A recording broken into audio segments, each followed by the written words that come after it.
Today I'm going to be talking about environment maps and how to set them up in Blender internal and Blender's cycles to light your scene.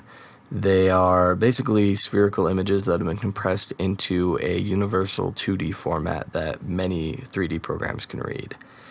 It just allows you to light your scenes very realistically and very quickly, as well as create very realistic reflections on your objects. So we're going to get started. I'm just going to get rid of the default cube and Shift A, add monkey, Suzanne, and then I'm going to subdivide Suzanne 3 times and throw some smooth shading on her, just so we can have a more complex object to show off how the lighting is changing. So I'm going to also get rid of the light, so you see when I render, there's nothing.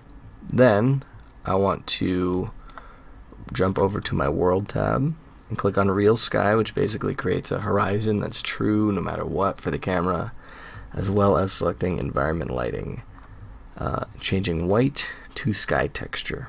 Now when you do this, you're going to want to up your samples, but I'm going to keep them at 5. You're going to want them around 16, maybe 32, but I'm going to keep them at 5 for the sake of speed right now. Then you want to select textures, click new, make sure you have your world tab selected also. Then change clouds to image or movie, and open your image and go find your spherical map, which you can find online. If you look up environment maps, you can also create these on your own by taking photos with your phone. There's a couple apps that create them, as well as if you have a wide angle lens for like a DSLR, you can take those, and there's a bunch of programs that can stitch them together. So once you have your spherical map in, you want to go down to mapping and change view to equirectangular. That's just the format for it. It makes it display properly around the scene, and then you also want to select horizon under influence. So now you'll see if I render, you can see the image in the background, the low quality image, and you can also see Suzanne now has some very nice lighting on her. If I jump into rendering again, you can see that there's a sun off to the left here. It's casting a pretty soft light on her. The color's pretty much the same as the image, and it's just a very nice, soft, realistic lighting. And you can obviously add other lamps and sun lamps and just different things to the scene to really make it stand out. But for the most part, this is the best starting point you're going to get for your lighting if you're trying to match a certain scene. And also, it takes no time at all to set up. To get this kind of lighting with lamps and area lights would take quite some time. So now I'm going to show you how to do it in cycles. So I'm just going to make a new scene here.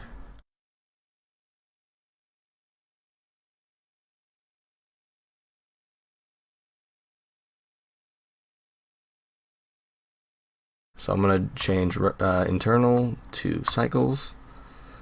And then again, I'm also going to go to my world tab. It's a little bit easier in cycles, so under surface, click use nodes, leave that as background, but next to color, you want to change it to environment texture.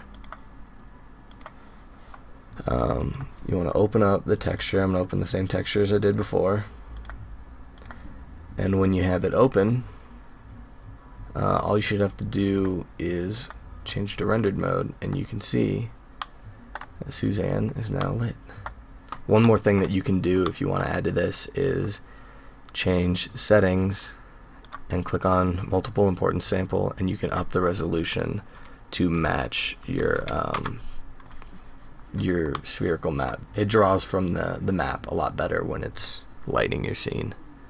Also, this environment map doesn't only light your scene really well and very quickly, but it also lets you do some really nice reflections, really realistic reflections. So if you have a car model or something, you're almost always going to want some kind of environment map.